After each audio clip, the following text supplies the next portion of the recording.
Donc bonjour à tous, donc, je me présente parce que je n'ai pas eu l'occasion. Donc Kayan Rivatan, je suis chargé d'opérations et d'études à la CECAL. On va avoir deux parties. Donc on va avoir une partie où je vais vous présenter déjà la CECAL, comment on est arrivé à la question de la ville connectée, le sujet du démonstrateur, puis je laisserai Amy, qui est aussi à la CECAL, vous présenter un peu notre retour d'expérience sur cette expérimentation. Donc la CECAL, bon, j'ai affaire qu'à des collectivités, donc vous nous connaissez, hein, la CECAL, on est une société d'économie mixte. Donc, nos actionnaires, ce sont principalement l'État, la Nouvelle-Calédonie, les provinces, les communes, un peu les banques. Et nous, nos métiers, c'est qu'on est un acteur économique au service des collectivités. On est un peu le bras armé. À la CECAL, aujourd'hui, on a trois grands domaines d'expertise. On a la première expertise, c'est accompagner. Donc là, on réalise des études et des expertises pour le compte des collectivités. On aime dire qu'on se place entre le moment où on a une idée de faire et le moment où on prend la décision de faire. Nous, on est tous sur ce cheminement et on va vous accompagner, on va dire oui, on va y aller. Si on y va, avec quels moyens, pourquoi, ou non, au contraire, on n'y va pas. Nos métiers de cœur, notre métier historique, c'est concrétiser, donc c'est réaliser des opérations d'aménagement, de construction, où là également on accompagne les collectivités. Et enfin, c'est gérer le patrimoine, et gérer en exploitation. En gros, on peut dire qu'on a essayé de se placer sur l'ensemble du cycle de vie d'un projet, du moment où on l'imagine, au moment où on le réalise, et enfin à sa fin de vie ou en son cours de vie dans la gestion. Spécifiquement, très rapidement, nos métiers, c'est l'urbanisme, la construction, l'aménagement, la mobilité. En fait, c'est tout ce qui fait la ville de demain, mais aussi un peu de montage juridique et la gestion du patrimoine. Des grands exemples, mais vous les connaissez, hein, c'est les actes de Dimbéa-sur-Mer et de Panda, donc pour le compte de la province sud, sur la commune de Dimbéa.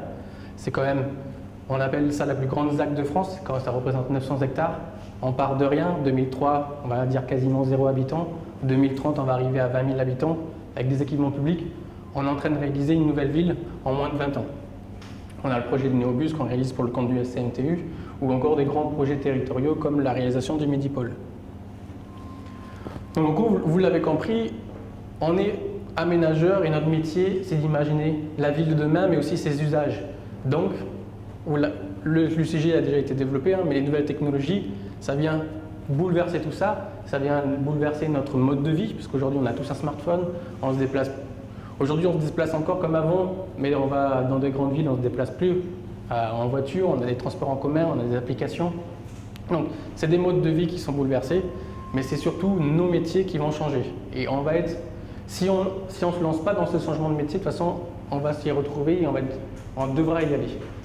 On l'a dit avec l'Observatoire, l'a très bien dit, ça fait 2 ans maintenant qu'on participe tous ensemble avec plusieurs acteurs depuis 2015-2017 aux différentes éditions, hein, qui sont les Smart Day, les Smart Pro, le Hackathon, l'AIMETIGA. En gros, pendant 2 ans, tous les acteurs, on s'est réunis du territoire. On s'est dit, bon, la Smart City, c'est quoi? On regarde un peu le principe, cette définition un peu bizarre. C'est tellement plein de choses et beaucoup d'interactions. Et puis en 2017, on s'est dit, bon allez, on y va, on va lancer un premier projet. On a été très modeste, on s'est fait accompagner d'Enercal et de la CDE, de l'OPT, avec la ville de Dimbéa pour mettre en place des compteurs intelligents. Technologie assez simple, hein. C'est tout simplement d'avoir des compteurs d'eau et d'électricité qui remontent l'information de sa consommation. On va voir ensuite qu'il y a des usages qui vont découler, mais on va le développer un peu plus loin.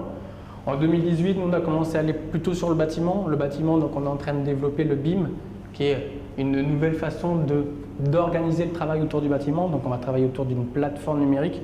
Donc le bâtiment il sera numérisé, il sera en 3D et on va se rendre compte qu'il y a beaucoup d'interactions et autour de ce bâtiment, des métiers, etc. Et puis le sujet qu'on va vous présenter vraiment aujourd'hui en 2019, c'est cette fameuse expérimentation qu'on mène sur Dimbéa Centre, qui est un projet de Smart City où en fait on est sur les premiers prémices sur le territoire. Donc là, on s'est fait accompagner par plusieurs acteurs, notamment Actions, qui est un acteur privé qui va nous accompagner sur le développement de ces services. Et puis avec la ville, l'Enercal, CDE, l'Observatoire un peu aussi, l'OPT notamment pour tout ce qui est réseau. Et donc on a notre métier à nous en tant qu'aménageur, ça a été d'identifier vraiment les usages. Qu'est-ce qu'on peut attendre, qu'est-ce que le citoyen attend, qu'est-ce que la collectivité peut attendre ou qu'est-ce que le monde économique aussi peut attendre en matière de nouvelles technologies. Donc on est allé sur des sujets qui existent autre part, on n'a rien inventé. Le sujet du smart parking, qu'est-ce que c'est? C'est quelque chose d'assez simple, ça va être des capteurs qui vont être placés sous chaque place, qui vont nous dire si la place est connectée ou non. Ça, c'est la première base, c'est la remontée d'informations. Mais une fois qu'on a cette information, on peut la diffuser. Donc on peut avoir des panneaux qui nous disent le parking de Koutio, il y a tant de places libres. Mais si on a cette information sur un panneau, peut-être on peut l'avoir aussi sur une application. Si on l'a sur une application, le lien avec l'usager, c'est peut-être que l'usager peut réserver en ligne son application. Si on met une caméra, on est capable de lire la plaque. Donc l'usager met sa plaque et la barrière va s'ouvrir automatiquement à l'arrivée de la voiture. Si on lit sa plaque, on sait les temps horaires qui passaient, donc une facturation en temps réel. Ça tombe bien, il y a le néobus qui passe pas loin, peut-être on peut créer des liens avec le néobus, ça veut dire que l'usager du néobus peut accéder au parking. Enfin, on voit qu'à partir d'un usage smart, qui est le simple fait de connaître l'usage de son parking, tout de suite derrière on en découle la multitude d'usages qu'il peut avoir. On a le sujet du luminaire, donc c'est un sujet qui arrive sur le territoire et qui est notamment sur la consommation électrique. On sait qu'aujourd'hui un luminaire, on n'a pas d'intérêt à ce qu'il éclaire 100% toute la nuit, alors que parfois les usages ne sont pas présents. Donc ce qu'on a essayé de mettre en place sur d'MBA Centre, c'est des luminaires intelligents, deux types de luminaires. On va avoir un luminaire qui est plutôt axé sur la route, donc c'est un luminaire avec une intensité lumineuse en fonction des plages horaires qui va varier et qui peut-être, par exemple à minuit, une voiture va arriver, donc le luminaire lui ce sera mis à 30%, donc il va détecter la voiture, il va remonter à 100%, mais il va donner l'information au reste des luminaires qui vont au fur et à mesure de l'arrivée de la véhicule, on va avoir une voirie qui va s'éclairer et dès qu'il n'y a plus de passage, donc il va retomber en intensité lumineuse plus faible. On reste quand même sur une lumière d'ambiance, mais qui va permettre d'avoir des économies d'énergie dans la durée. Et puis un autre usage, plutôt côté espace public, on sait qu'on va avoir un MK2, donc un futur cinéma qui va fonctionner, avoir des séances jusqu'à minuit, mais pareil, on n'aura pas besoin d'avoir un espace public qui est éclairé à 100%. Donc l'espace public, la luminosité va s'adapter vraiment à son usage, donc avec des intensités qui vont être adaptées soit en plage horaire, mais soit aussi en fonction de s'il y a un passant ou autre. Les compteurs connectés, j'en ai parlé. Pour rentrer dans le détail, il y a deux grands types de compteurs qu'on souhaite déployer avec Enercal et la CDE. Le compteur d'électricité, lui, sa fonction, c'est déjà de connaître la consommation des clients, leur faire une facture au réel, mais surtout, c'est de pouvoir après leur apporter quelques usages, quelques services. Ça veut dire que moi, j'habite dans un appartement F3, je vis avec 4 personnes. Est-ce que ma consommation type, je consomme beaucoup ou pas beaucoup par rapport à d'autres personnes qui sont dans un même logement avec les mêmes caractéristiques familiales. Si je consomme beaucoup trop, Enercal va peut-être m'envoyer une petite fiche. Attention, on peut détecter que, regardez, votre frigo, les joints, ils sont peut-être plus bons. Ou du moins, la Enercal va être capable d'accompagner le client vers une économie sur sa facture d'électricité. Du moins, c'est de la responsabilisation de sa consommation. La CDE, c'est encore plus facile, puisqu'on sait qu'aujourd'hui, on ne consomme pas de l'eau H24. Donc si on est capable de remonter une consommation sur 2 jours continus, la CDE peut faire un mail ou un message automatique pour dire attention, ça fait 2 jours que vous consommez tel débit, vérifiez que vous n'avez pas une fuite. Et en fonction du débit, on peut avoir une fuite qui est plus ou moins importante. Dans un milieu urbain, c'est assez facile de le maîtriser par rapport à l'habitant parce qu'il vit dans son local. Mais on le voit dans le milieu rural, on n'est jamais à proximité sur des grands terrains de son compteur. Donc c'est là qu'on a tout intérêt à savoir si on fuit, parce que sinon on se retrouve au bout de 2 mois à une facture de la CDE qu'on a à 300 400 000 parce qu'on n'a jamais détecté cette fameuse fuite. Après, c'est d'autres capteurs divers qu'on n'a pas encore tout à fait identifié quel type de capteur, mais on peut en imaginer des centaines, des milliers, on en a parlé, ça va être le capteur de voirie. Peut-être un jour on aura les véhicules détectés, la capacité, et puis le feu qui sera connecté pour dire qu'on va prioriser tel ou tel axe parce que on a plus de circulation, alors que cet axe, il n'y a personne, on n'a pas besoin de faire passage de feu. En ce moment, c'est un sujet, les capteurs environnementaux, donc la qualité de l'air, la qualité de l'eau, c'est des sujets où les habitants ont besoin et recherchent cette information. Donc aujourd'hui, il existe des capteurs qu'on peut déployer et que ça peut être un service qu'on apporte aux citoyens. Un autre type de capteur qu'on avait identifié sur DMBA, c'était celui du niveau d'eau du cours d'eau de la Tongoué. On le sait bien, en Nouvelle-Calédonie, on a des cours d'eau qui sont pas très longs, donc on a plutôt plusieurs dizaines de kilomètres, ce qui fait qu'on a des crues, c'est des crues éclairs. Donc on ne va pas forcément les prévenir, mais on sait qu'en 15 minutes, on peut avoir une montée d'eau qui est très rapide.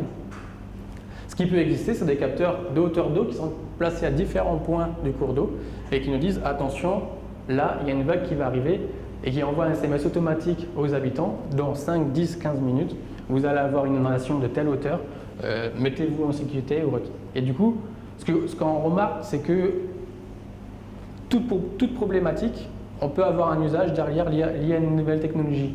C'est juste à nous d'identifier qu'est-ce qu'on recherche. Est-ce que notre objectif, c'est d'apporter des solutions pour le citoyen, pour les acteurs économiques et aussi pour les acteurs politiques. Un autre sujet qui est venu aussi, c'est celui de la vidéoprotection. Ça amène encore beaucoup de réflexions aussi, notamment aujourd'hui, il y a eu le changement des plaques. Le changement des plaques, c'est lié à l'identification des plaques. Il y a 2 grands points d'entrée à la Nouméa. Si on met une caméra sur ces 2 points d'entrée, on fait des lectures de plaques. Un véhicule est volé, on sait forcément où il va passer. Donc ça, c'est des usages qui existent. Il y en a beaucoup d'autres, notamment pour repérer des incivilités. Aujourd'hui, il y a des algorithmes qui existent où la caméra elle est capable d'identifier que ça, c'est un mur, qu'un mouvement de graphe, c'est quelqu'un qui est en train de taguer. Donc possiblement, il y a une alerte sur quelqu'un qui tague un mur. Mais aussi, on peut avoir aussi du regroupement de personnes, etc. Donc aujourd'hui, de ce qu'on a dans les villes, c'est qu'on a un grand bureau où on a un acteur qui est présent pour regarder un ensemble de caméras, 20, 30, 40, 100 caméras. Mais lui, son métier, c'est c'est pas possible humainement de savoir ce qui se passe dans chaque caméra, dans chaque secteur. L'avantage de la couche d'intelligence, c'est de mettre une alerte. Attention au regroupement de personnes. Et là, c'est la personne derrière qui va. Est-ce qu'il y a un lever de doute? Non, c'est pas d'inquiétude, ce sont des amis. Non, pas d'inquiétude, c'est pas un feu qui est en train de se déclarer, c'est juste quelqu'un qui avec un briquet.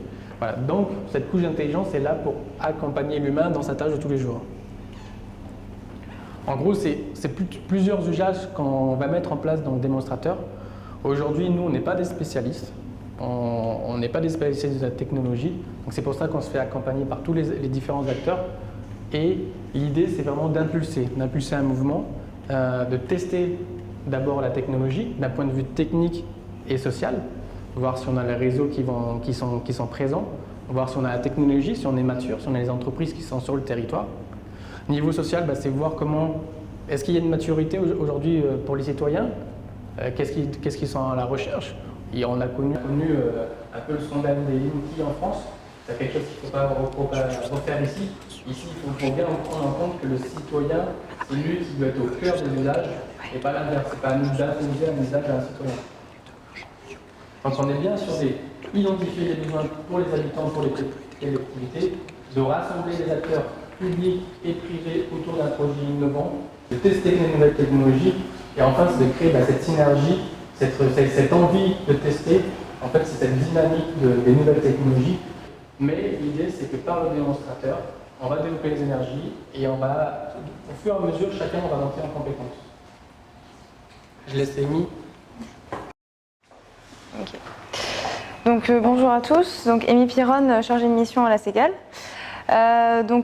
Pour passer sur une peut-être plus grande échelle par rapport à notre démonstrateur, même si on n'a pas encore les résultats définitifs, que rien n'a été encore tout à fait terminé, on a déjà un premier retour d'expérience en fait sur la mise en place et la stratégie, ce qui est on s'est rendu compte que c'est très important. Alors il y a beaucoup de techniciens dans la salle, donc j'ai fait un schéma très simplifié parce que je ne savais pas exactement qui y aurait. Donc voilà, pour vous expliquer un peu les freins ou en tout cas les sujets qui nous ont vraiment piqué et sur lesquels on a fait une réflexion au sein de la CECAL. Donc par rapport aux objets connectés, qui est un peu notre point d'entrée de la donnée, on s'est dit, quelle technologie, est-ce que c'est interopérable, etc. Et ce sont des vraies questions qu'il faut se poser, puisque comme l'a dit Kélian, il faut qu'en fait les objets puissent se parler entre eux et parler avec potentiellement aussi d'autres systèmes. Et c'est là où en fait on s'est fait accompagner d'Axians, qui en fait pour nous et plus pour le démonstrateur sur la ville de Dembéa a fait vraiment une recherche et des tests en fait sur les différents produits. Donc actuellement à Axians il y a un parc sur leur parking, il y a actuellement en test donc des caméras de vidéosurveillance, des lecteurs de plaques et des lampadaires intelligents qui sont testés donc déjà avec nos conditions climatiques, avec les difficultés qu'on peut avoir en Nouvelle-Calédonie sur que ce soit le réseau, les outils qu'on a ici proprement parlé. Et donc ça, en fait, c'est vraiment voilà, la première chose qu'on s'est dit, c'est de bien choisir, faire le choix technologique qu'il faut. Ensuite, comme on l'a dit, donc, par rapport au réseau, il y a eu un test avec du réseau privé, ensuite on est passé sur un réseau public. Et donc finalement, on est parti en partenariat avec l'OPT. Il faut savoir que quand on met en place un réseau privé, il y a quand même toute une structure derrière à développer, que ça a un coût, un investissement, il y a aussi une maintenance. Et donc bon, c'est la raison pour laquelle là, on a quand même un existant qui est fort, et donc on se sert des compétences qu'on a en Nouvelle-Calédonie. Et donc nous, on s'est aussi beaucoup intéressé finalement. Donc là, notre potentiel données qui vient de notre objet connecté passe par notre réseau, va dans notre base de données où là on va stocker notre donnée et va être utilisé donc via une application, soit par la commune, soit par une entreprise qui va gérer par exemple le parking, ça peut être aussi la police municipale ou nationale. Et donc c'est là où on s'est dit, souvent on met des capteurs pour mettre des capteurs et finalement on a beaucoup de données, on ne sait pas quoi en faire. Et on ne la revalorise pas et on a fait un investissement où bon ben voilà, finalement c'est bien, on a des capteurs. Là, vraiment la réflexion c'est de se dire c'est quoi la stratégie du territoire, de la commune, de la ville. Alors on parle beaucoup de villes, mais ce qui peut être connecté ce sont aussi les villages. En France on a beaucoup de villages qui sont connectés, notamment comme le disait Eric par rapport à l'agriculture. Sur des grandes étendues on va vouloir avoir la donnée de la serre qui se trouve à 4 km et où on n'a pas forcément envie de se déplacer pour faire notre relevé. Donc ce qui est important c'est vraiment de replacer l'usage et le besoin de l'administration et de la commune au centre en fait de la vision pour ensuite pouvoir choisir quelles sont les fonctionnalités que je veux développer dans ma ville.